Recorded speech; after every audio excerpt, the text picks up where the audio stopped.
माऊली रामकृष्ण हरी. अध्याय 7. ज्ञान विज्ञान योग.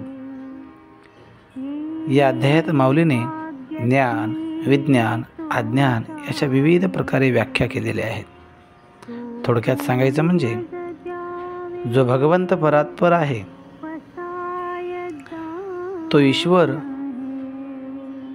परब्रह्म असून तो प्रपंचात आहे असा भासतो, पण तो मायातीत आहे हे ज्याला कळतं त्याला ज्ञानी म्हणावं, त्याला ज्ञान म्हणावं. दिसणारा प्रपंच हा विज्ञान होय आणि या प्रपंचालाच खरं मानणं हे अज्ञान होय. देवाचं अस्तित्व अष्टदा प्रकृती सांगत असताना पंचमहाभूते, बुद्धी, अहंकार, मन ह्या अष्टदा प्रकृती देवाच्या कृपेने, इच्छेने निर्माण झाल्या. देव यामध्ये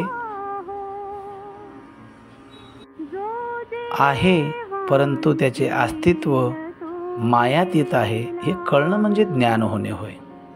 जसं देव सूर्याच्या भूमिकेत आहे, सूर्य सर्वांना प्रकाश देतो. देव वेदाच्या भूमिकेत आहे, देव आकाशामध्ये शब्दाच्या भूमिकेत आहे. देव जे काही सर्व शाश्वत आहे ना, तिथे तिथे देवाचं अस्तित्व आहेच. या देवाला ओळखणं, जाणणं हा खरा ज्ञानी होय. आणि देव सोडून इतरांच्या ठिकाणीच मन लावणं हे खरं अज्ञान होय. माणसाच्या स्वभावाचं वर्णनही या अध्यायात माऊली करतात. निंदा करणे, अपेक्ष भावनेने राहणे, प्रत्येकाकडून काहीतरी हवं असं सतत मनात चिंतन करणे, स्वार्थ भावनेने जीवन जगणे हा आसुरी स्वभावाचा व्यक्ती असतो माऊली सांगतात. तर सत्पुरुष कसा असतो? जो कोणी निंदलं, कोणी वंदन जरी केलं, कोणी निंदा जरी केली तरी तो स्थिर असतो. त्याच्या मनात कोणाबद्दलच वाईट विचार येतच नाही, तो सत्पुरुष होय.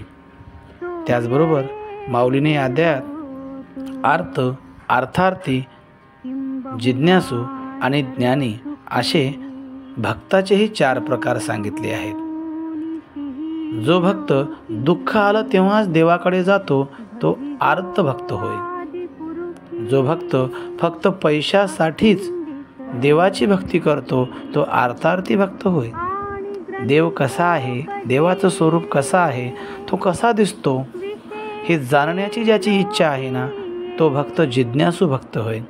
आणि जो परात्परेश्वर, त्याचं अस्तित्व सर्वत्र आहे, त्याच्याशिवाय झाडाचं पानही हालत नाही, तो म्हणजे सर्व विश्वाचा मालक होय हे जाणून घेतो तो ज्ञानी भक्त होय. देवाची भक्ती करणारे देवालाच प्राप्त होतात.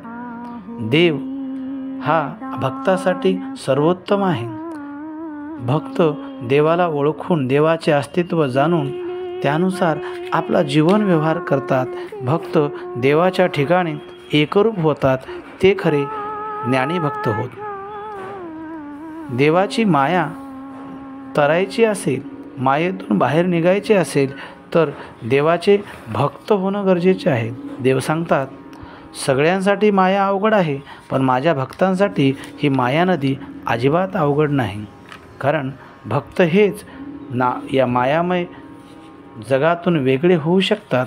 म्हणून आपल्याला सुद्धा या मायेचा, मोहाचा त्याग करून साधूच्या संगतीने, गुरुच्या संगतीने मार्गक्रमण करून, त्या नावेमध्ये बसून, त्या गुरुरूपी नावाड्या करून पलीकडच्या काठावर आपल्याला जायचं आहे आणि देवाशी एकरूप व्हायचं आहे. जेव्हा कधी आपण अशी भक्ती करतो तेव्हा निश्चितच आपण देवाला प्रिय होतो. आपल्याला जर बघितलं ना, संसार अशाश्वत रूपी संसार आहे. या संसाराची निर्मिती देह आणि अहंकारातून, इच्छा आणि द्वेषाची निर्मिती, त्यांच्यापासून द्वंद्व आणि मोहाची निर्मिती झाली. संसार अशाश्वत संसार शाश्वत वाटायला लागला. इथेच खरी गलत झाली आणि आपण या संसारात बुडून गेलो आणि मूळ देवाला विसरलो. म्हणून माऊलींनो, देवाचं अस्तित्व ओळखा आणि ज्ञानी भक्तासारखं देवाला जाणून घ्या आणि देवाशी प्रिय व्हा. रामकृष्ण हरी.